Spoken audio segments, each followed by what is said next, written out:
નહીં, દેવ સમૂહ સાથે ઇન્દ્ર એમની પ્રતીક્ષા કરે છે કે મને સેવા કરવાનો અવસર મળે. રોજ નહીં પણ સોમવાર હોય ત્યારે શિવમાં આપણે ગ્રંથનો વિશેષ પાઠ કરીએ. આપણે સોમવાર શાંતિ આપનારો, સંપત્તિ આપનારો, સુમતિ આપનારો છે. સોમવારના દિવસે ભગવાન મહાદેવની ઉપાસના કરે છે તેના પર વિષ્ણુ પત્ની લક્ષ્મી રીઝે છે. કારણ કે વિષ્ણુ પત્ની લક્ષ્મી ભગવાન મહાદેવના પરમ ભક્ત છે. અરે કોઈ પણ દેવતાઓની કથા જુઓ, મૂળમાં તો ભગવાન શિવ છે. કારણ કે શિવ વગર આ જગત અને જીવન બધું અધૂરું છે. સોમવારે પણ શિવ મહાપડ ગ્રંથનો પાઠ ન કરી શકો, પારણ ન કરી શકો તો મહિનામાં એકવાર તો કરી શકીએ ને. ત્રયોદશી વ્રત કરે હંમેશા, તાકે તન નહીં રહે કલેશા. કૃષ્ણ પક્ષની ત્રયોદશી કોઈ દિવસ ના ભૂલવી, જેને શિવરાત્રી પણ કહેવાય છે, પ્રદોષ પણ કહેવાય છે, ત્રયોદશી કહેવાય છે, જેનો અદ્ભુત મહિમા છે. ચલો ભાઈ સમજો, મહિને પણ તમે શિવ મહાપડ ગ્રંથનો પાઠ ન કરી શકો, પારણ ન કરી શકો તો કમસે કમ વર્ષમાં એકવાર રાજરાજતી મહારાજતી મહાશિવરાત્રી, વર્ષમાં એક દિવસ તો આપણા માટે એવો હોય કે આપણે શિવ મહાપડ ગ્રંથનો પાઠ કરીએ, પારણ કરીએ. અને મહાદેવના ભક્તો માટે તો શિવ મહાપડ ગ્રંથનું અધ્યયન એટલે સ્વયં શિવની પૂજા છે. એવું તમે ન સમજો કે તમે પુષ્પ ચડાવો છો, બેલુપત્ર ચડાવો, ચંદન ચડાવો, સૌભાગ્ય દ્રવ્ય ચડાવો, એ જ મહાદેવની પૂજા. આ કથા પણ ભગવાન શિવજીનું અર્ચન છે, ભગવાન શિવની પૂજા છે. શિવ મહાપડ ગ્રંથનો પાઠ કરો, પારણ કરો, ભલે આપણી માતૃભાષામાં, સંસ્કૃતમાં નહીં, એ પણ ભગવાન શિવની શ્રેષ્ઠ પૂજા છે. મહાશિવરાત્રિના દિવસે બ્રહ્મુહૂર્તમાં ઉઠીને જેટલો સમય અનુકૂળ હોય એટલો સમય શિવ મહાપડ ગ્રંથનો પાઠ કરીએ. અને પવિત્ર શ્રાવણ માસ તો ભૂલવો જ ન જોઈએ. અને વિશેષ કરીને માક્ષર માસ તો મહાદેવની પૂજા માટે શ્રેષ્ઠ માસ છે. માક્ષર માસમાં થઈ ન શકે, પવિત્ર શ્રાવણ માસમાં પણ થઈ ન શકે તો ભાદરવો મહિનો તો ભૂલાય જ નહીં. આપણા દરેક પિતૃને તૃપ્ત કરનારો મહિનો ભાદરવો મહિનો છે. તેમાં વિશેષ પ્રકારે મહાદેવની ઉપાસના કરવી જોઈએ. ભગવાન શિવની સાધના ઉપાસનાનો મહિનો ભાદો માસ છે, ભાદરવો મહિનો છે. થઈ શકે તો રોજ શિવ મહાપડ ગ્રંથનો પારણ કરવું, એવું ભગવાન મહર્ષિ વેદવ્યાસજીએ કહ્યું છે. એમ પણ કહ્યું, સપ્ત સંહિતા માદરા, આદર સાથે જે 7 સંહિતા સાથે શિવ મહાપડ ગ્રંથનો પારણ કરે છે, સ જીવન મુક્ત ઉચ્ચતે. એ માણસ જીવિત હોય તો પણ તેને મુક્ત સમજો. પછી મુક્તિ માટે કોઈ સાધના, ઉપાસના, અનુષ્ઠાન, કોઈ યજ્ઞ, કોઈ તીર્થ, કોઈ કાંઈ પણ કરો ન કરો, આપની મન ઈચ્છા. પરંતુ જે જીવનમાં એકવાર સંપૂર્ણ પરિપૂર્ણ પઠે અસ્તુ, સંપૂર્ણ શિવ મહાપડ ગ્રંથનો પાઠ કરે છે, પ્રથમ લઈને અંતિમ પંક્તિ સુધી, તે માણસ જીવિત હોય તો પણ તેને મુક્ત માનવો. કેટલી સરસ વાતો છે આપણા પુરાણની અંદર. અને બહુ મને ગૌરવ થાય છે, જેમની પરંપરા રામદેવજી મહારાજ છે, રામા પીરજીની પરંપરા છે. પણ કોટી કોટી પ્રણામ કરું છું તપસ્વી હરિસિંહ સાહેબને, કે જેમનો સંકલ્પ ભગવાન મહાદેવની કથા ગાવાનો હતો અને આજે સાકાર થઈ રહ્યો છે. ખરેખર એ સમાધિને પ્રણામ કરું છું, ચેતનાનો પ્રણામ કરું છું. પરમ વંદનીય વર્તમાન મહાન શ્રી જનકસિંહ સાહેબે મને કહ્યું કે મારા પિતાજી સદગુરુ. અને આપણી સનાતનની પરંપરા છે સદગુરુ પરંપરા. શિવ મહાપડ ગ્રંથની અંદર ગુરુ મહાત્મ્યના ઘણા બધા શ્લોકો છે. સદગુણોનું વર્ણન છે, સદગુરુનો મહિમાનું વર્ણન છે, તેની પરંપરાનું વર્ણન છે.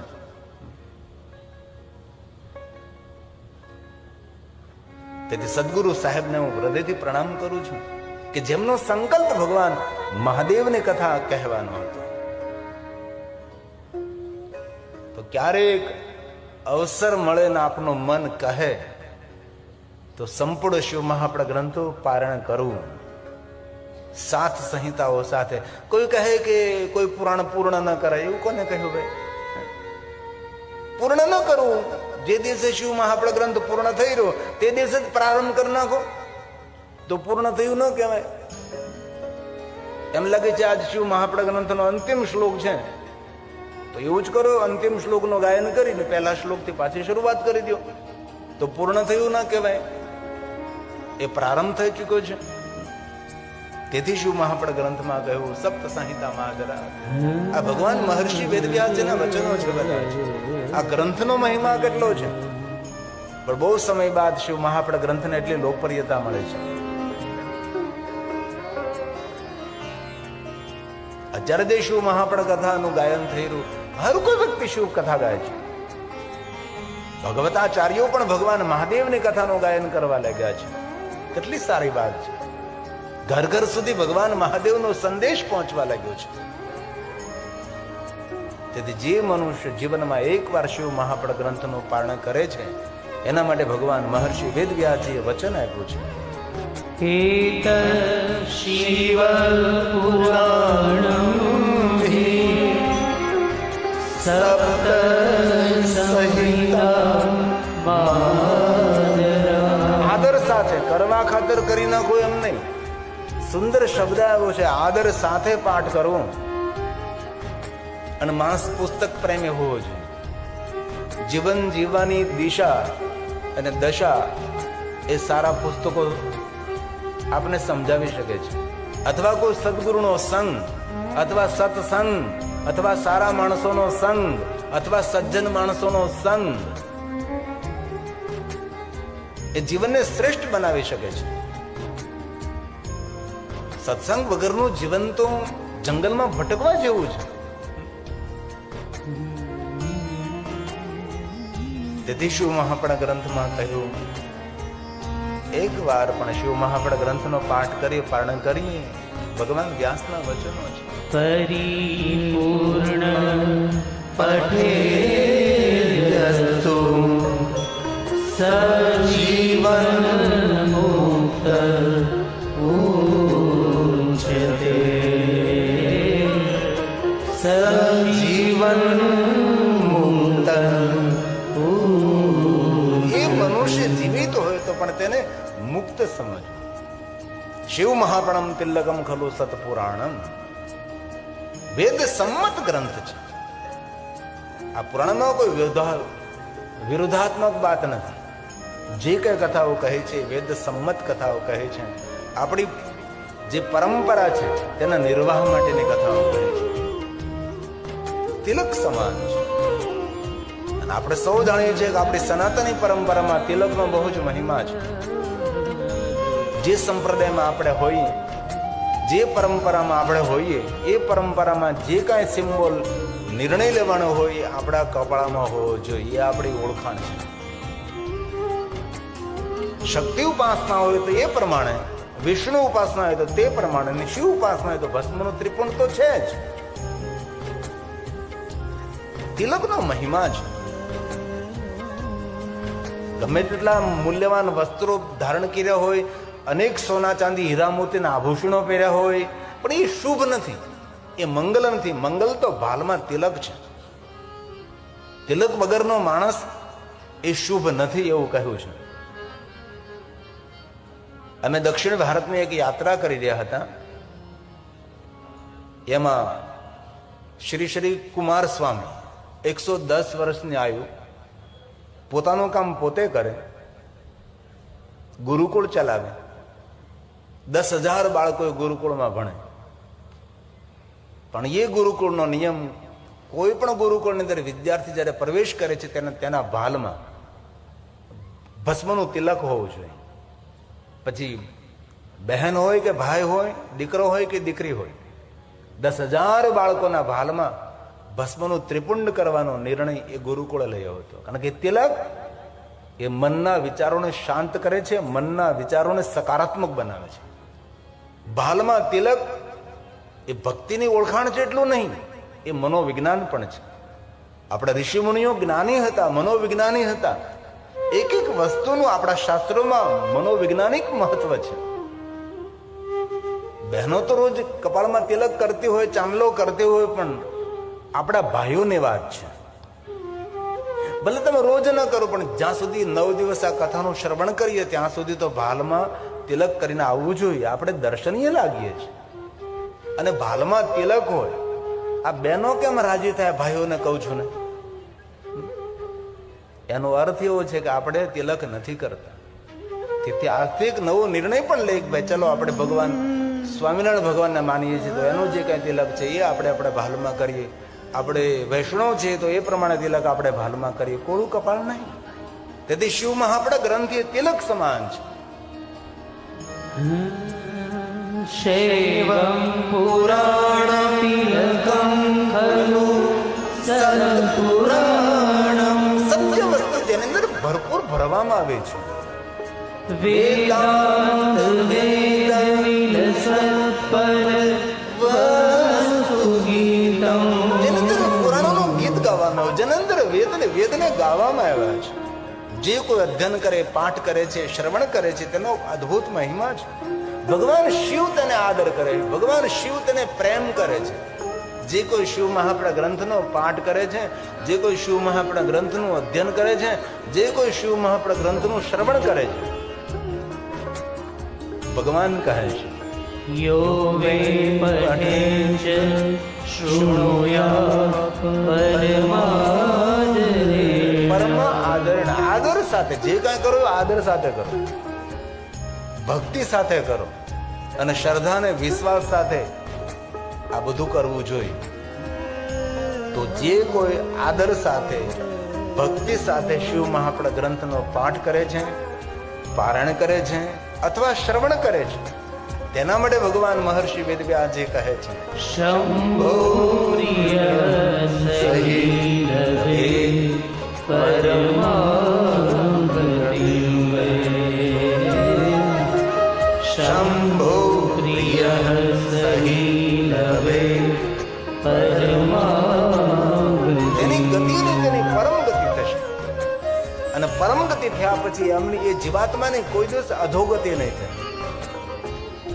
શિવ ગતિ ના આપે, ભગવાન શિવ તો પરમ ગતિ આપે છે. ભગવાન શિવ મુક્તિ પણ આપે, પરામુક્તિ, અંતિમ મુક્તિ, નિત્ય મુક્તિ ભગવાન શંકરજી આપી શકે છે. તો શિવ મહાપણા ગ્રંથના પ્રારંભની અંદર શિવ મહાપણા ગ્રંથ શ્રવણ કરવાનો બહુ જ મહિમા છે. ભગવાન મહર્ષિ વેદવ્યાસજીએ એમ કહ્યું કે જે કોઈ આ શિવ મહાપણા ગ્રંથનું શ્રવણ કરે, શ્રવણ કરવું એટલે સાંભળવું, એમનું જીવન ધન્ય છે. એમનો જન્મ સફળ છે. આ જે કઈ હું બોલું છું, હું તો મધ્યસ્થી છું ભાઈ. જે કઈ હું આપ સૌ સુધી સંદેશ પહોંચાડી રહ્યો છું, ભગવાન મહર્ષિ વેદવ્યાસજીનો અને શિવ મહાપણા ગ્રંથનો સંદેશ. હું તો એક શિક્ષકનું કામ કરું, એક ટીચરનું કામ કરું છું. જે કઈ આપની સમક્ષ હું તમને કહું છું એ બધું જ ભગવાન મહર્ષિ વેદવ્યાસજીએ કહ્યું છે. અને સર્વ સિદ્ધાંત નિષ્પન્ન. એવી કોઈ કાલ્પનિક વાત, આપનું ચિત્ત, આપનું મન ભ્રમિત બને એવી એક પણ વાત અમે કહેવા ટેવાયેલા નથી. કાલ્પનિક નહીં. અને કાલ્પનિક જગતમાં માણસે જીવવું પણ નહીં જોઈએ. શા માટે ભાઈ? વાસ્તવિક જગતમાં જીવો, વાસ્તવિકતાને સ્વીકારવાનો પ્રયાસ કરો. પણ આપણે ઘણીવાર દુઃખી એટલા માટે થતા હોય કે આપણે વાસ્તવિકતાને સ્વીકારતા નથી અને વાસ્તવિક જીવન જીવતા પણ નથી. ભગવાન શિવનો મોટામાં મોટો કોઈ સંદેશ હોય તો એ સંદેશ છે જે છે તેને સ્વીકારો અને જેવા છે તેવા રૂપમાં તેને સ્વીકારો. એ ભગવાન મહાદેવનો એક મોટો સંદેશ છે. જીવનમાં કોઈ આડંબર નહીં, કોઈ દેખાવ નહીં. ભગવાન શિવના જીવન આરપાર જીવન છે. કોઈ તો માણસ એમ કહે કે મહાદેવના જીવન ચરિત્રમાં કોઈ દુર્ગુણ છે? એક પણ નો અભ્યાસ કરી લો, કોઈ પણ જગ્યાએ શોધી કાઢો કે ભગવાન મહાદેવના જીવન ચરિત્રમાં કોઈ પણ પ્રકારે દુર્ગુણ હોય. એ તો લોકોએ ભગવાન મહાદેવ માટે ઉલટ સુલટ વાતો કરી અને શિવ પરંપરાને બહુ નુકસાન પહોંચાડ્યું છે. કોને પહોંચાડ્યું, કોને કર્યું છે એ આપ સૌની સામે મારે કહેવાની જરૂર નથી. પણ ભગવાન મહાદેવ વિશે જે ખોટી વાતો સમાજની અંદર પ્રસરી, ખોટા વહેમો ઉભા કર્યા મહાદેવ પ્રતિ, તેને કારણે શિવાલયો સુમસામ રહ્યા. શિવાલય સુધી કોઈને પહોંચવા ન દીધા. તેથી શિવ મહાપણા ગ્રંથના પ્રારંભમાં ભગવાન મહર્ષિ વેદવ્યાસજી કહે છે કે જે કોઈ આ કથાનું શ્રવણ કરે છે તેનું જીવન ધન્ય છે. આપણા માટે કહે છે. આપણે કથાનું શ્રવણ કરીએ છીએ. આ ભગવાન વ્યાસજીના શબ્દો છે. તવેવ જીવનમ ધન્યમ. આ જો જાતિ જ્ઞાતિ વર્ણભેદ નથી. ભગવાન શિવની દુનિયા એક એવી અનેરી દુનિયા છે જ્યાં કોઈ વર્ણભેદ નથી, કોઈ જ્ઞાતિ ભેદ નથી. દરેકનો સ્વીકાર કરનારા ભગવાન શિવ છે. શિવ મહાપણા ગ્રંથમાં તો ઓછી કથાઓ છે, બાકી તામિલી ગ્રંથોમાં તમે કથા વાંચો ને તો તમને એમ થાય કે આવા લોકો પર ભગવાન મહાદેવજી પ્રસન્ન થયા હશે. એટલા વનવાસીઓને ભગવાન શિવ મળ્યા છે. વનેશ્વર મહાદેવ લિંગ સ્વરૂપે ભગવાન શિવ પ્રગટ રહ્યા. અનુગ્રહાય લોકાનામ લિંગ રૂપેણ સતમઃ. હરણાઓને મારીને પોતાનું જીવન ચલાવનારા ઉપર ભગવાન શંકરજી પ્રસન્ન થયા તેની ભક્તિને કારણે. અને ભીલેશ્વર લિંગ સ્વરૂપે ભગવાન પ્રગટ રહ્યા છે. શિવની દુનિયા સમજવી, સમજાવી અને શિવ મહાપણો ગ્રંથ સમજો ને સમજાવો એ કોઈ નાની વાત નથી. પુનઃ પુનઃ બહુ જ હૃદયથી આદર કરું છું. અમરધામની અંદર આપણા ગામના આંગણે સુંદર ભગવાન કથાનું આયોજન થયું છે. એ કથા કરવાનો અવસર મને મળ્યો છે એ બદલ હું હૃદયથી જનકસિંહ સાહેબને પ્રણામ કરું છું. અગર શિવ કથા તો ઘણા બધા વિદ્વાનો કરે છે ભાઈ. મારા કરતા પણ ભણેલા હોય, મારા કરતા પણ વિદ્વાન હોય, એકદમ સંસ્કૃતમાં પીએચડી કરેલું હોય, એક એક શબ્દનું વર્ણન કરી શકે, એક એક શબ્દનો વિસ્તાર કરી શકે, તેના પર્યાયો બતાવી શકે. મારા ઉપર પણ સદગુરુની કોઈ કૃપા હશે, હરસિંહ બાપુની, કે આ કથા કરવાનો અવસર ગિરી બાપુને મળે. તેથી બહુ હું પણ ગૌરવ કરું છું. આપ એટલા શાંતિથી, એટલી ભક્તિથી ભગવાનની કથાનું શ્રવણ કરો છો. મારે તો રોજ ઉઠીને ભગવાનની કથા જ ગાવાની છે. અલગ અલગ અલગ શ્રોતાઓ મને મળતા હોય છે, પણ આપની શિસ્ત, આપની નમ્રતા, આપનું મૌન, આપ સૌની ઉપસ્થિતિને હૃદયથી હું બિરદાવું છું. તેથી જે કોઈ કથાનું શ્રવણ કરે છે તેના માટે ભગવાન બોલે છે. તવેવ જીવનમ ધન્યમ તવેવ જન્મ સફલમ. જે કોઈ કથાનું શ્રવણ કરે તેનું જીવન સફળ છે. ધરતી પર તેનો જન્મ લેવો સફળ છે. હવે શું કહે છે? જે કોઈ ભગવાન મહાદેવની કથાનું શ્રવણ કરે છે તેની માતુશ્રી ધન્ય છે, તેના પિતાશ્રી ધન્ય છે. કેટલી સુંદર વાત કરે છે. તવેવ જનની ધન્યા તવેવ જनको ધન્યા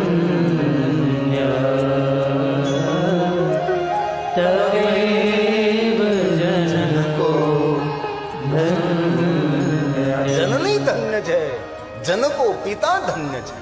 જે કોઈ ભગવાન મહાદેવની કથાનું શ્રવણ કરે છે એમના માટે ભગવાન વ્યાસજી બોલે છે. અને હવે આગળ એમ કહ્યું તેનું કુલ પણ ધન્ય છે, તેના પૂર્વજો ધન્ય છે. આપણા દાદા પરદાદા, આપણા જે પૂર્વજો છે તે પણ ધન્ય છે, તેનું કુલ ધન્ય છે. આવું ભગવાન બોલ્યા છે. તવેવ કુલમોત્કૃષ્ટં સત્યમ સત્યમ ન સંશય. સત્ય કહું છું, સત્ય કહું છું, સત્ય કહું છું. મારી વાતો પર સંશય નહીં કરતા, આવું ભગવાને કહ્યું છે. કારણ કે મનુષ્યનો એક નિજી સ્વભાવ છે. મનુષ્ય વાતમાં સંશય કરે છે.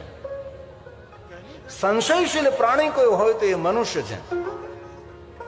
સંશયશીલ તો છે જ, પણ અનુકરણીય છે, અનુસરણીય પણ છે. બીજાનું અનુકરણ કરે, બીજાને જોઈને એવું કરે, બીજાનું અનુસરણ કરે. હવે સારા માણસોનું અનુસરણ કરે તો કઈ વાંધો નથી. મહાજન ગતા પંથા, મહાપુરુષો જે રીતે જીવે એ રીતે આપણે જીવવાનો પ્રારંભ કરીએ તો કઈ વાંધો નહીં. પણ એવું તો કરતા જ નથી.